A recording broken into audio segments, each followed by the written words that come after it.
욥기 17장 10절에서 12절 제가 읽겠습니다. 너희는 모두 다시 올지니라.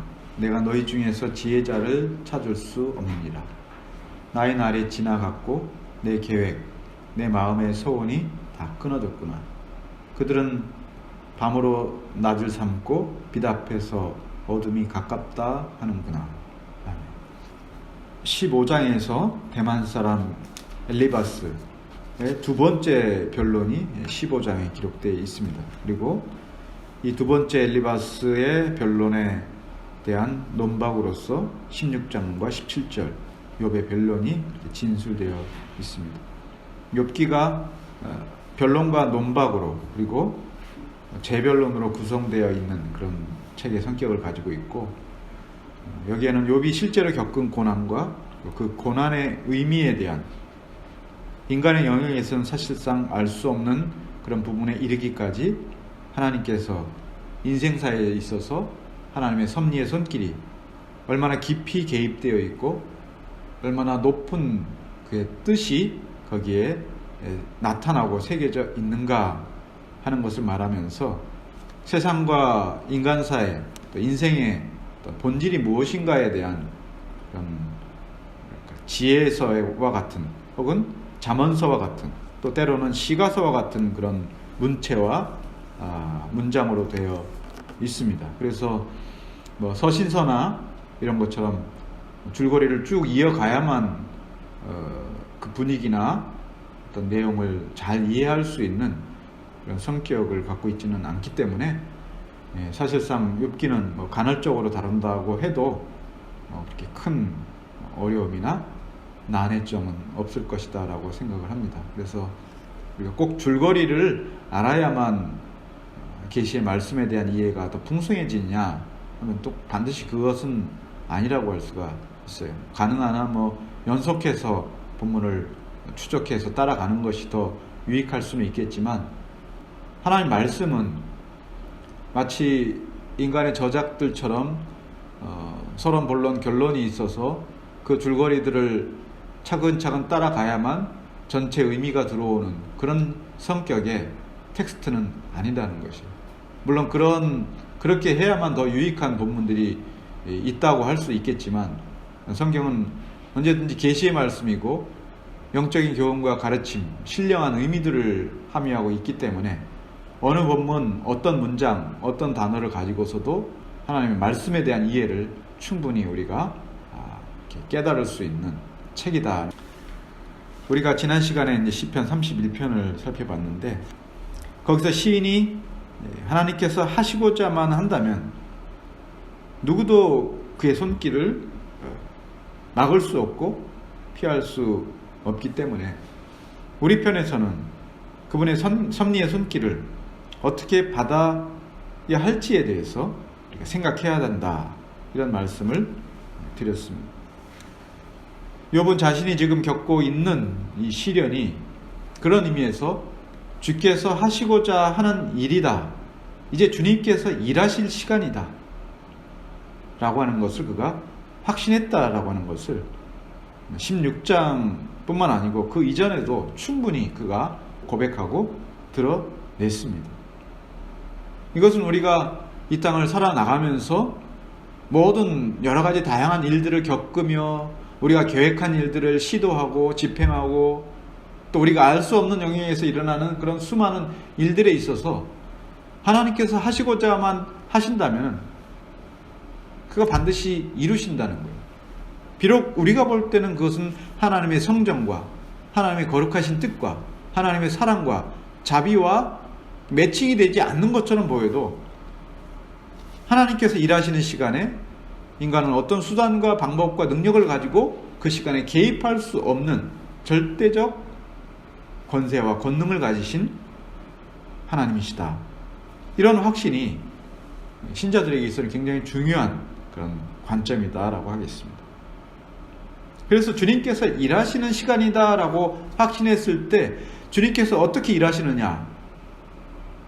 자기 백성을 진창과 고난으로 밀어넣고 밀어넣으시고 빠뜨리시는 그런 시간에조차도 주님께서 일하시는 시간이다라고 했을 때는 바로 그런 확신을 가진 자는 그 자신을 더욱 깊은 절망으로 끌어내리지 않는다는 거예요. 물론 그 자기에게 주어진 그 삶의 아주 고단한 환경이라는 것을 희희낙낙하며 즐거워할 수는 없겠지만, 하나님에 대한 이런 확신이 있다면 그를 완전한 절망으로 자기 생을 포기하는 데까지 가게 하지 않고 그 가운데에서 그가 할 수 있는 최선이다라고 한다고 하는 것은 바로 여기 표현된 것처럼 중보자에 대한 소망과 강구로 이어질 수밖에 없고 이어지게 되는 그런 위대한 진리의 고백이 욥을 통해서도 잘 나타나고 있습니다. 중보자에 대한 이 고백이라고 하는 것은 복음에서 가르쳐지는 명제만은 아니라는 거예요.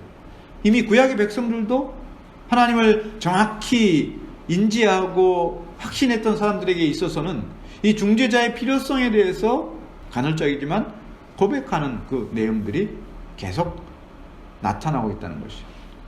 물론 가시적이고 물질적인 그 중재자, 중보의 역할들을 짐승이나 혹은 선지자나 왕들에 의해서 수행이 되었지만, 그런 가시적이고 물질적이고 현세적인 것들을 넘어서서 혹은 그것을 통해서 상징적이고 영원한 중재자에 대한 소망은 구약 백성들이 가지고 있었던 신앙에 있어서 굉장히 중요한 핵심을 차지하고 있다. 복음에서와 마찬가지로.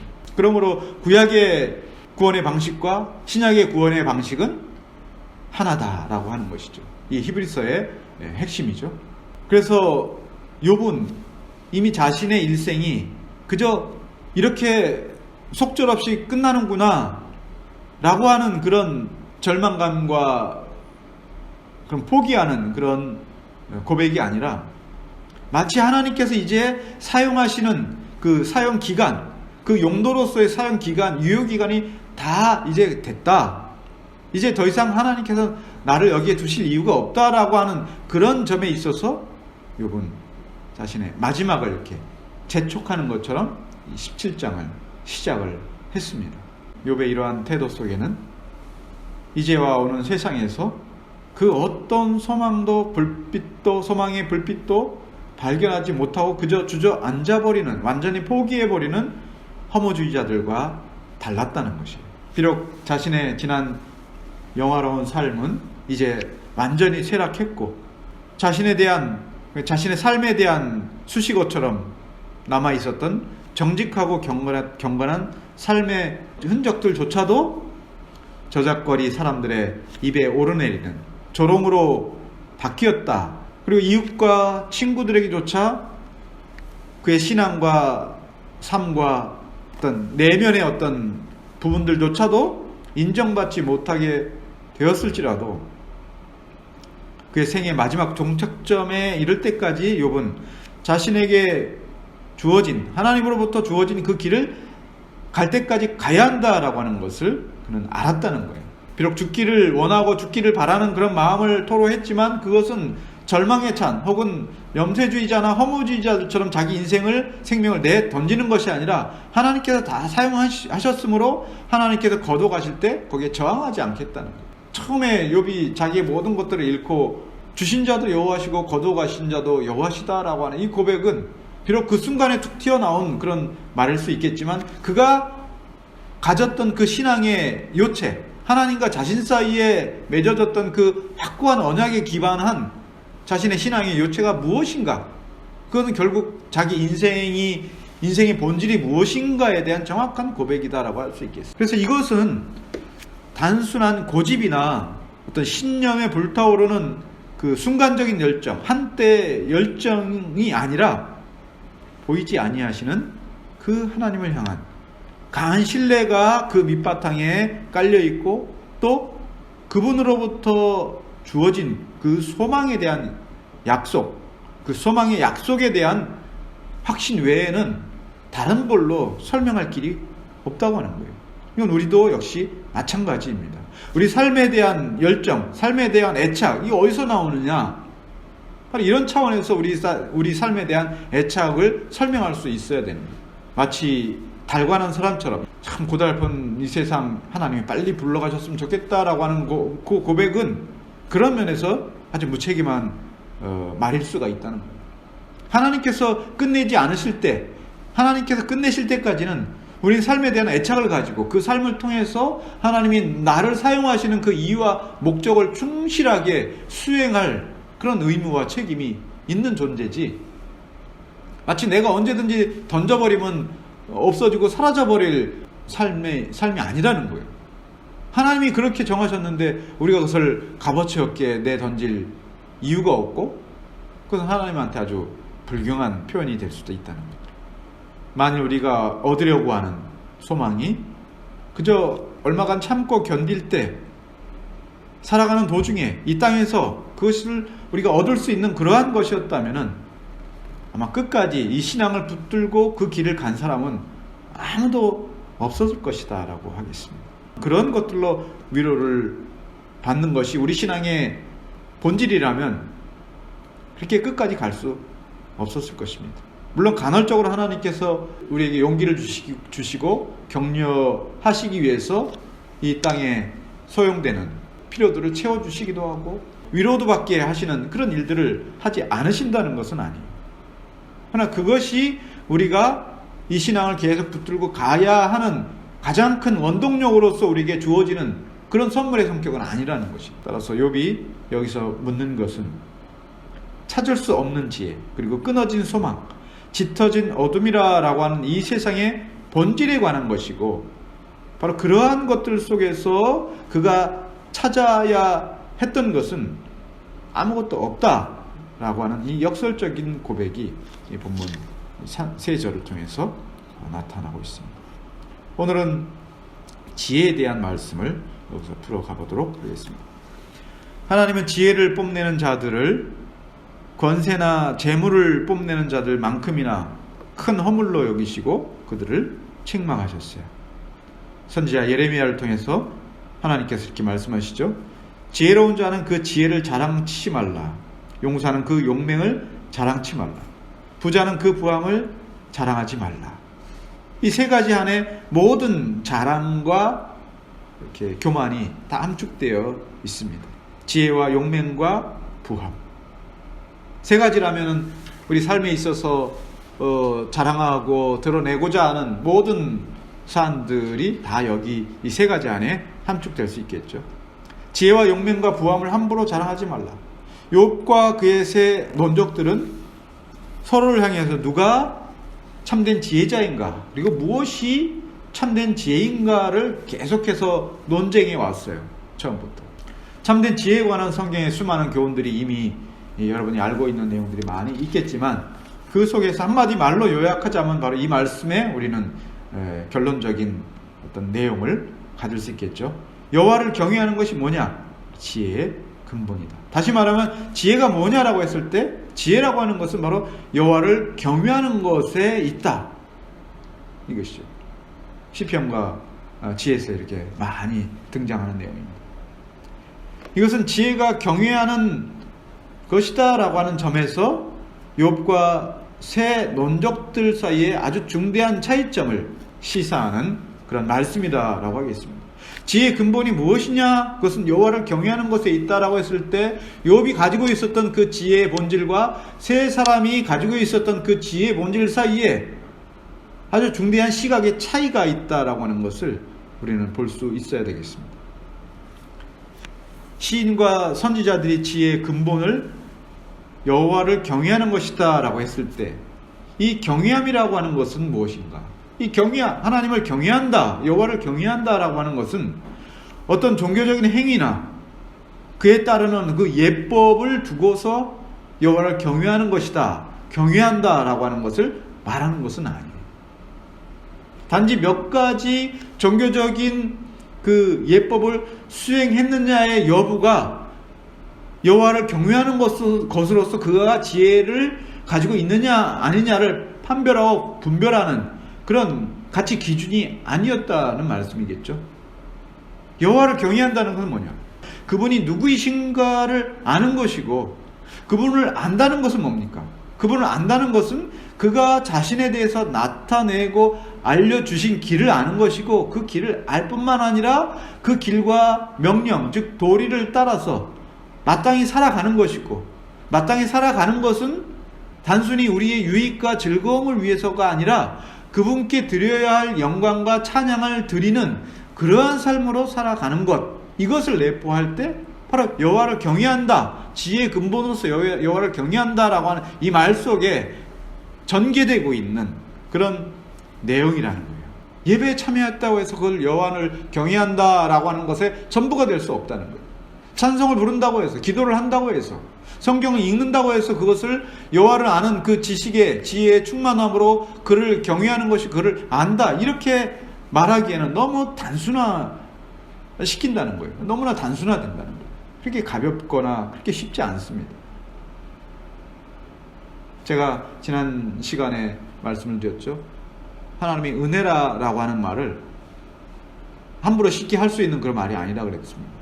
인생을 다 살아내고 그 인생 전체를 응축해서 말하자면 바로 이것이 하나님의 은혜다라고 말할 때에는 그 긴 시간을 건너뛰어 넘어갈 수가 없어요. 그 시간의 경험이라고 하는 것은. 물론 단순히 길고 많은 경험이 최고다, 최선이다, 그런 말씀을 드리는 것이 아니라 바로 그 말 한마디의 무게라고 하는 것은 전체 인생의 무게와 동등한 무게감을 가지고 있는 것이니까 그만큼의 큰 의미가 있다, 이 말씀을 드리는 것이죠.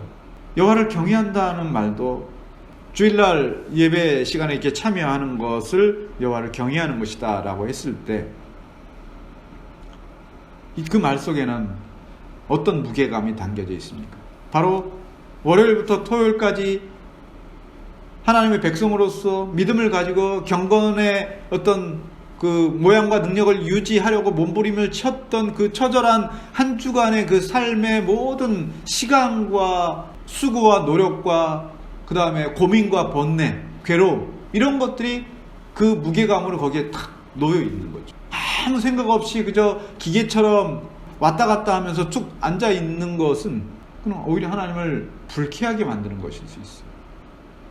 시편 11편의 10절에서 이렇게 말씀하고 있어요. 오늘 읽었던 본문하고도 매칭이 되는 말씀이지만, 여호와를 경외함이 지혜의 근본이라 그의 계명을 지키는 자는 다 훌륭한 지각을 가진 자이니 여호와를 찬양함이 영원히 계속되리로다. 지혜의 근본이 여호와 하나님을 경외하는 것이다 라고 하면은 그것을 우리가 무엇으로, 그리고 어떻게 그분을 경외하는 것으로 나타낼 수 있을까라고 했을 때 시대적 구분이 있습니다. 옛 시대, 옛 이스라엘에게 하나님께서는 그들의 경건에 대해서 책망하실 때 그들이 불의했다, 그들이 불법을 저질렀다, 그들이 여호와의 계명에 대해서 나태하거나 잊어버렸다, 그 율법의 조항들 하나하나를 어겼다, 이것 때문에 책망하신 것이 아니라 오히려 그것들을 잘 지키는 것이 하나님 편에서는 가증하다, 이렇게 말씀하시는 경우가 있었어요. 그래서 하나님께서 그들이 소를 잡아 제사를 드린 것, 이거는 율법에 명령된 것이죠. 번제를 드릴 때 이 제사는 하나님이 명령하신 거예요. 그런데 하나님이 이것을 그렇게 표현하고 있어요. 소를 잡아 드리는 것은 살인함과 다름이 없이 하고, 어린 양으로 제사 드리는 것은 개의 목을 꺾음과 다름이 없이 하며, 드리는 예물은 돼지의 피와 다름이 없이 하고, 분향하는 것은 우상을 찬송하는 것과 다름없이 행하는 그들은 자기의 길을 택하며 그들의 마음은 가증하는 것을 기뻐한다 그랬습니다. 외적으로는 하나님의 율법을 충실히 수행하지만 그들은 하나님을 향하는 것이 아니라, 하나님께 마땅히 드려야 할 찬양과 영광을 돌리는 것이 아니라 뭐라고 했습니까? 자기의 길을 택한다 그랬어요. 자기의 길. 그 마음으로는 자기의 길을 택하고 가증한 것을 더 기뻐한다. 마음과 행위가 분리되는 형태죠. 결국 우리는 이 시간에 나와서 예배하기 위해서 앉아 있을 때 몸이 앉아 있는 것은 의미가 없다는 거예요. 마음도 함께 와서 앉아 있어야 되는 것이고 함께 동참해야 되는데, 그럼 그 마음은 어떤 마음이냐라고 했을 때 한 주간을 살아냈던 그 신앙을 지키고 신앙의 절개를, 순수함을 타협하지 않고 잘 지키고 이겨나가고, 그리고 하나님께서 우리에게 말씀하신 그 계명의 그 의미들을 삶 가운데서 지키려고 했었던 그런 아주 그런 몸부림이 이 마음에 마치 하나하나 다 기록이 돼 있는 거예요. 그것을 가지고 나와서 앉아서 하나님께 예배할 때 그 예배는 하나님께 몸과 마음을 다 드리는, 하나님께서 그것을 받으시기를 원하시는 거예요. 하나님께서 원하시는 것은 마음이 가난하고 심령에 통회하며 내 말을 듣고 떠는 자를 돌아보신다, 그렇게 하셨습니다. 이사야 66장 2절에서. 이것은 그들이 행한 율법의 명령이라고 하는 것은 바로 가난한 마음과 통회하는 마음, 그리고 주를 경외하는 마음이 없는 율법의 준수라고 하는 것은 오히려 하나님께 가증한 죄가 될 뿐이다, 바로 그 말씀을 하시는 거예요. 그러나 그러한 마음은 율법의 준수로 나타내야 한다는 것이고, 그래서 그 마음을 드리는 것과 율법을 준수하는 것은, 그것은 별개의 명령이 아니라 어느 하나가 없이는 다른 하나로는 온전치 못하게 될 것을 말씀하신 그런 내용이다. 십계명은 율법의 요약입니다. 하나님을 경외하는 것으로서 첫 번째 돌판에 4가지 계명이 있고, 나머지 둘째 돌판은 6가지 계명을 통해서 이웃사랑의 명령을 하나님께서 우리에게 하셨고, 그래서 우리는 하나님을 경외하고 사랑하는 것을 바로 이웃사랑의 명령을 통해서 증명하고 나타나는 삶을 살도록 요구하신 거예요. 단지 주일날 하루 나와서 예배에 동참하는 것으로 우리가 십계명의 명령을 다 수행한 것이 아니라, 이제 한 주간의 삶을 살아가면서 두 번째 돌판의 명령을 얼마나 충실히 살아냈는가가 실상은 주일날 예배드리는 이 예배로서 하나님을 사랑한다, 경외한다라고 하는 것을 증명해내는, 드러나게 하는 그 삶으로서의 나머지 6일이 우리에게 있다고 하는 것이죠. 이것은 복음의 명령을 통해서 우리에게 더 분명하고 확실하게 제시되고 있는데, 바로 이 명령은 그리스도께서 산상수훈을 통해서 가르쳐 주신 내용에서 아주 확실하게 나타납니다. 복음의 명령은 무엇입니까? 복음의 명령은 그저 복음을 전하고 이 복음적 메시지를 말하는 것만이 아니라, 그것을 말해야 된다는 것만이 아니라, 모세 율법의 모든 조항들이 그리스도 안에서 완성된 그리고 영원한 도덕법의 형태로 우리에게 주어졌습니다. 그리고 그 법은 단지 하나님과 이웃을 향한 사랑의 마음만을 가지고, 긍휼한 마음만을 가지고 있는 것으로 충분한 것이 아니라, 어떻게 그 마음이 실천으로 옮겨지며 도덕법으로서의 준수되어야 하는지 하는 것을 예수님께서 마태복음 5장, 6장, 7장에서 명확하게 말씀해 주신 내용이죠. 따라서 참된 지혜라고 하는 것은 하나님을 경외하는 그 가르침, 도리에 대해서 충분하고 그것을 온전히 담아내지 못한다면 지혜라고 하는 것은 무지와 다를 바가 없다, 이렇게 말할 수가 있어요. 이것이 오늘 우리가 지혜에 대해서 우리가 알아야 될 아주 중요한 관점이라고 믿습니다. 욥은 이러한 관점에서 당시에 큰 지혜자들이라고 볼 수 있는 이 세 사람의 논족들에게 말하죠. 너희는 다시 올라오라. 너희는 다시 모두 올라오라. 욥은 그들이 가야 할 길, 즉 하나님을 경외하는 그 진실한 길, 참된 길에서 그들은 벗어났다 이렇게 생각을 하지 않았다면 다시 리턴해라, 다시 돌아오라 이렇게 말할 필요가 없었겠죠. 하나님의 말씀을 말함으로써 엇나갈 수 있다는 거예요. 주의를 지키면서 주의를 파괴할 수 있는 것이고, 십계명을 지키면서 십계명을 파괴할 수 있는 이 사례들은 너무나 많이 있어요. 이 성경에 너무나 많이 나타납니다. 마땅히 그들이 가야 했던 그 지혜자의 길이 뭐냐라고 했을 때, 이 시편과 지혜서에 말했잖아요. 하나님을 경외하는 것이다라고 했다면, 그들의 지혜의 발현이, 지혜의 충고와 지혜의 어떤 가르침이 하나님을 경외하는 것으로 향하고 있지 않다면은 사실은 그들은 그 지혜를 가지고 하나님의 길에서 벗어났다라고 말할 수가 있고, 그래서 욥은 그들에게 너희는 다시 돌이키라, 다시 돌아오라 이렇게 말할 수 있었다라고 우리가 보겠습니다. 너희들 모두라고 했습니다. 너희들 모두. 어떤 면에서는 그 세 논적들 모두가 함께 같은 길을 갔고 함께 같이 벗어났고 관역에서 빗나갔다. 그들이 쏜 화살은 관역에서 빗나갔다. 이렇게 말할 수가 있습니다. 왜냐하면 그들 모두가 욥과 그 신앙에 대해서 내렸던 판단과 결론은 같았기 때문에 그렇습니다. 바로 그런 점에서 그들은 함께 같은 길을 갔던 사람들이다라고 할 수 있습니다. 자, 그런데 여기서 우리가 보는 것은 욥이라고 하는 한 사람이 마주서고 있는 그 대적들, 논적들은 단지 세 사람만이 아니었다라고 보는 것이에요. 욥은 세 사람만을 대해서 싸우고 논박하고 있는 것이 아니라 그들은 누굽니까? 그들은 바로 그 시대에, 그 지역에 아주 유력한 사람들이었어요. 많은 삶의 경험들이 있는 스승들이었다라고 할 수 있습니다.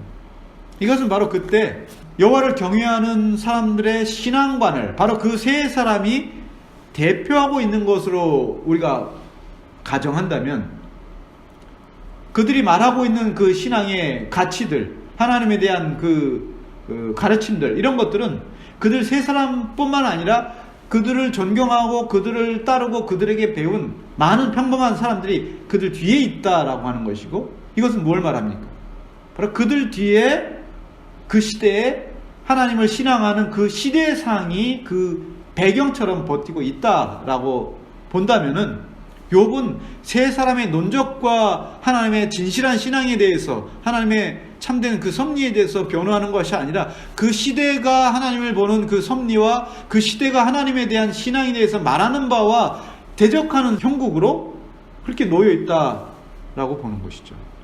사실 이것은 욥 개인의 문제만은 아닙니다. 오늘 우리가 이 개혁신앙을 가지고 있다라고 했을 때 이것은 어느 몇몇 사람들과의 신앙에 대척점이 있는 것이 아니라 우리가 살아가고 이 시대상 전체와 우리 신앙은 마주서고 있는 거예요. 사실은 시대상 안에는 여러 가지가 다 들어가 있는 거예요. 유사 기독교, 유사 개혁주의와도 사실은 우리는 맞서 있는 것이다라고 볼 수가 있어요. 아주 큰 싸움이죠. 큰 물결에서 여러분들은 마치 혼자 동동동 떠내려가는 종이배처럼 이렇게 떠 있는 것 같은 그런 심정이 들 때가 있어요. 그런 시대상이 이미 우리가 가는 이 길 저변에 깔려 있기 때문에 그런 것이에요. 우리는 진리가 다수에 의해서나 큰 세력에 의해서나 아주 대단한 명성에 의해서 그 진리가 진리인가 아닌가를 보증받으며 증명되는 것은 아니다라는 것을 기억하셔야 됩니다. 그 진리는 그 자체로 증명하는 것이다. 그럼 이 말, 진리는 그 자체로 증명하는 것이다 라고 했을 때 그것은 무슨 말이냐?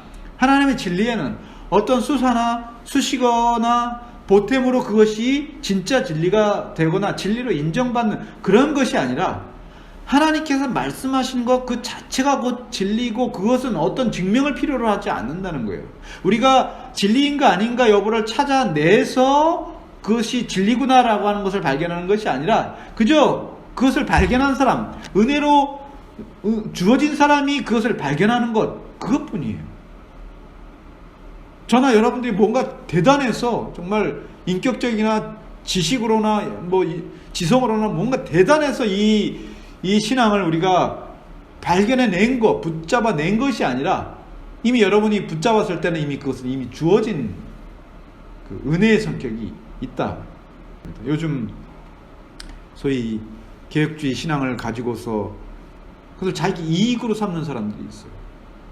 자기 명성의 보탬이 되는 것으로 사용이 되거나 혹은 자기의 어떤 지식의 자랑으로 사용하려고 그것을 공부하거나 이렇게 정보를 가지고 있는 그런 사람들이 종종 생기고 있어요. 그런 진리에 대한 모욕이라고 할 수 있어요. 오히려 진리를 말함으로써, 진리를 휘두름으로써 진리를 경멸하고 모욕하는 행위가 될 수 있다는 것을 알아야 되는데 그것을 알지 못하니까 겸손할 수가 없는 거죠. 세상이 아담의 후손들로 충만해졌을 때 하나님의 지혜와 진실은 다수에 의해서 전달되고 계승된 것이 아니었습니다. 그리고 그 이후로 수천 년이 지난 동안에도 하나님의 진리는 그런 외적인 힘이나 세력이나 큰 무리들에 의해서 보존되고 인정받게 되지 않았다는 것을 우리는 볼 수 있습니다. 하나님께서 우리에게 기뻐하시고 원하시는 길이라고 하는 것은 여러 가지가 있는 것이 아니에요. 여러 가지 길이 있는 것이 아닙니다. 여러 갈래가 있는 것이 아니라 하나의 길, 그 유일한 길만이 있습니다. 유사한 길은 그저 아름답고 미혹할 만한 모양으로 꾸며진 그럴듯한 길로 보이지만 무슨 거짓된 길에 불과한 것이. 유사한 길은 유일한 길이 절대로 될 수가 없어요. 그냥 유사한 길은 그냥 유사한 길로 가는 거예요. 시인이 하늘에서 여호와께서 모든 인생을 굽어 살피사 지각이 있어 하나님을 찾는 자가 있는가 보셨을 때 하나도 없다. 이 말씀은 이 지식이라고 하는 것은 뭐냐? 하나님께서 허락하시고 주시지 않는 한 어느 누구도 스스로 깨우칠 수 없고 얻을 수 없다라고 하는 이 성격을 말씀하신 것이에요. 그런데 욥이 이처럼 새 논적들 모두 다시 돌아오라 할 정도로 그들이 진술했던 하나님에 관한 지식 전부가 그러면 다 거짓된 것이었냐라고 하는 그런 뜻은 아닙니다. 그럼 뭐냐? 그들은 하나님에 대해서, 인간에 대해서, 또 세상에 대해서, 이 세상의 번영과 실패에 대해서, 선과 악에 대해서 때때로 진실을 말했습니다. 하지만 그들은 하나님의 섭리가 한 사람에게 혹은 보이는 이 세계에 어떻게 베풀어지시는가라고 하는 것을 판단하는 데 있어서 세 가지 잘못을 했죠. 첫째는 너무 경솔했다. 그리고 그들의 판단 기준은 잘못됐다. 그리고 마지막에 제일 큰 거죠. 하나님께 속한 최종적인 판단의 그 자리에 자신들이 올라갔다라고 하는 것이 바로 이 세 논족들의 잘못이다라고 했습니다. 우리는 이런 점들을 조심해야 됩니다. 나의 옳은 말이 때로는 형제와 자기 자신을 해치는 그런 칼날이 될 수가 있어요. 나는 옳지만 나의 옳음으로 다른 지체가 해를 입게 된다면 그것은 바로 이 소발과 엘리바스와 대만 사람과 다를 바가 없다.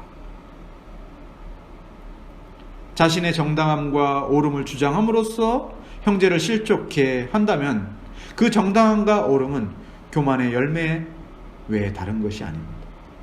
우리는 사람의 지혜가 언제든지 폐하해질 수 있고 그의 총명은 가려질 수 있다고 늘 생각해야 됩니다.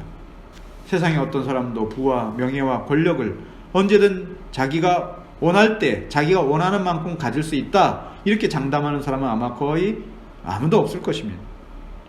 무신론자들도 그것들을 얻을 때 그것은 운이다 이렇게 말하기도 하고 미신과 우상을 섬기는 자들도 각각 자기들의 신과 하늘의 그 모든 성공과 실패를 돌리는 만큼 사람이 원대로 얻을 수 없는 물질과 부와 명예와 권력이라면 지혜와 총명은 이보다도 훨씬 더 우리의 능력을 넘어서는 것이다 라고 우리는 생각해야 됩니다. 지혜를 얻는 것이, 총명을 얻는 것이 부와 권력과 명예를 얻는 거에 비해서는 쉽다라고 생각을 하는 경향들이 많이 있죠. 하나님 아는 지혜와 총명의 지식을 내가 조금 공부하면 알지, 여기저기 있는 정보와 지식들을 내가 취합해서 조합하면 그게 하나님을 아는 것이지, 그렇지 않다는 거예요. 어떤 면에서는 부를 얻는 것보다 지혜와 총명을 얻는 것은 훨씬 더 우리에게 불가능한 일일 수가 있습니다. 하나님 아는 지식에 관해서 우리 사도가 말한 것처럼 사람 다 거짓되되 하나님만 참되신 분이다. 우리는 그렇게 말해야 됩니다. 그분의 지혜가 빛이라면 우리의 지혜는 어둠이라고 해야 됩니다. 그래서 그분이 우리에게 빛을 비춰주시지 않는다면 우리의 지혜는 어둠에서 한 발자국도 더 나갈 수 없고 희미한 빛조차도 우리는 바랄 수 없는 그런 존재라고 우리는 우리 스스로에 대해서 그렇게 생각을 해야 되는 것입니다. 호세아 선지자가 이렇게 책망을 했습니다. 그들은 아담처럼 언약을 어기고 거기에서 나를 반역했다라고 말합니다. 이 말은 모든 인류가 어떤 상황에서 어떤 종류의 죄를 범하더라도 그 모든 것은 바로 하나님을 거역하여 낙원에서 쫓겨난 아담의 후손이다 라고 하는 것을 그는 스스로 증명하는 것이지 그것 외에 다른 것은 아니에요. 그러니 하나님 앞에 선 피조물인 모든 인류란 어떤 의미에서 죄인이라고 불러야 될 그런 다른 이름, 그걸 인류라고 그냥 말하는 거예요. 성경은 그것을 인류라고 말하기보다는 그냥 죄인이다 이렇게 말하는 것을 우리는 그것을 인류라 이렇게 말하고 있을 그런 정도라는 거예요. 욥과 새 논적의 극명한 차이는 이처럼 자신의 변론의 기반을 어디에 두는가에 있습니다. 지혜의 그 마지막 종착점, 지혜가 향하는 것이 무엇인가라고 하는 것에 그 근본적인 차이점이 놓여 있습니다. 후자는 자신의 경험과 학문과 자기를 지지하는 그 무리들과 그리고 그 시대의 시대 정신들이 바로 그들의 새 논적들의 판단의 근간이었다라고 한다면, 욥으로 대표되고 있는 경건한 신자들은 언제든지 자신을 포함해서 인간의 지혜라고 하는 것은, 고귀한 성정이라고 하는 것은 언제든지 무력해질 수 있고 오염될 수 있고 인간의 전통과 세력도 허무하고 거짓된 것이므로, 그렇게 스스로 판단하게 될 때 겸손히 하나님의 뜻에 맡겨야 한다라고 하는 이 자세를 욥이 계속 유지했던 이런 것을 보게 됩니다. 하지만 여기서 겸손히 하나님에 맡겨야 된다는 뜻은 무엇일까요? 이것은 우리 스스로 우리 자신에 대해서, 우리 삶에 대해서 아무것도 하지 않은 채 그저 하나님께서 알아서 해주시기만을 바라보고 있어야 된다, 그런 뜻은 아니에요. 주어지는 것이다 라고 해서 저절로 이루어지는 것이다 라고 해서는 안 된다는 것이죠. 우리가 매일의 양식을 위해서 여러분들 얼마나 많은 수고를 하십니까? 내일의 양식을 위해서 간구하고 기도합니다. 노력하고 간구하고 기도하죠. 그렇게 하면서도 우리는 매일의 양식, 매일의 지혜를 구하기 위해서 그와 같이 수고와 간청을 하지 않는다면, 그러면서도 우리가 지혜로운 자로 살아갈 수 있다라고 하는 것은 정말 대담한 어리석음이다라고 하겠습니다. 양식을 한 번 구하면, 양식을 한 번 얻으면 그것을 평생을 우리가 살아갑니까? 매일매일 우리가 양식을 먹고 구해야만 살아갈 수 있는 것처럼, 오늘 지혜를 주셨다고 해서 내일 그 지혜가 유효하고 지속되는가? 내일은 또 내일의 지혜를 우리는 구해야 됩니다. 어느 한 번으로 이 신령한 지혜를 우리가 얻었다 하는 것도 아니고 얻을 수 있다 하는 것도 아니라는 거예요. 그러나 하나님께서는 우리가 이 신령한 지혜와 지식을 얻기 위해서 어떤 신비한 방법이나 우연이나 기적적인 어떤 기회를 통해서 얻어야 되고, 그래서 거기에 늘 이렇게 의존적이 되어야 된다라는 식으로 우리를 그렇게 방치해 두시지 않으셨다는 거예요. 이것을 위해서 하나님께서는 바로 교회 안에 적당한 질서를 두셨다는데 중요한 의미가 있습니다. 이 지혜를, 참된 지혜를 구하는 이 적당한 질서가 무엇냐라고 하는 것을 지금 말씀을 드리는 거예요. 구약에서는 율법과 선지자들이 그 역할을 했습니다. 그들을 세우셔서 그 질서를 통해서 하나님께서는 당신의 지혜를 구약 백성들에게 가르치고 알려주셨습니다. 신약은 어땠습니까? 신약은 아들 되신 우리 주 예수 그리스도와 그의 증언자들인 사도들을 통해서 택함받은 모든 하나님의 자녀들이 바로 이 신령한 지혜와 지식을 듣고 배워서 구원에 이르도록 허락하셨습니다. 그리고 계시가 정결된 지금은 어떻습니까? 지금은 교회 공리로서 계시된 말씀이 우리가 가지고 있는 이 신구약 66권의 성경이고 하나님께서 이 교회 공리로서 이 말씀을 남겨주셨습니다. 그리고 이 말씀은 특별히 말씀 맡은 사역자들에게 성령께서 지혜와 총명을 주셔서 하나님의 뜻을, 즉 진리를 전하고 가르치게 하셔서 듣는 자들이 성령을 힘입을 때 그들에게 주어진 믿음으로 화합하게 하셔서 이 지혜를, 이 신령한 지혜를 배우고 얻게 하셨다는 거예요. 이것이 아주 신약에서 이 오늘날 우리 시대에 아주 중요한 이 참된 지혜를 얻는 그런 수단과 방식들이에요. 이 외적인 질서가 신자들이 이 하나님에 관한 이 신령한 지혜를 얻는 유일한 길이다라고 이렇게 말할 수는 없어요. 그럼에도 불구하고 하나님의 섭리에 있어서 하나님에 대해서 알고 참된 지혜로서 하나님을 경외하는 이 길을 어떤 신자가 가게 될 때 바로 이러한 질서, 이 교회에 세워진 질서가 그가 올바른 길을 지속적으로 가게 할 수 있는 가장 안전하고 가장 확실한 수단이고, 이 방법을 버리고 개별적인 방법이나 개별적인 길들, 다른 방법이나 수단들을 찾을 때 그것은 아주 불안전하고 불확실하고 심지어는 미혹된 길에 빠지기 쉽다라고 하는 거예요. 그래서 하나님의 백성이 살아가는 동안에 교회를 통해서 자신에게 주어진 하나님의 약속을 확인하고 증진시키고 구원으로 나아가는 그 길을 가는 유일한 길은 아니지만, 교회를 벗어나서는 그의 안전을 보장할 수가 없다는 거예요. 물론 하나님께서 아주 특별한 경우에 교회 밖에 하나님의 백성을 주실 때도 있지만, 그것은 아주 너무나 특별한 경우고 거의 없다고 말해야 될 정도로 그것은 아주 극소수에 불과한 거고, 대부분의 보편적인 하나님의 백성들은 교회를 통해서 지혜를 얻고 진리의 지식에 이르고, 그리고 그 지혜와 지식의 근본으로서 하나님을 경외하는 자로 살아갈 수 있게 된다.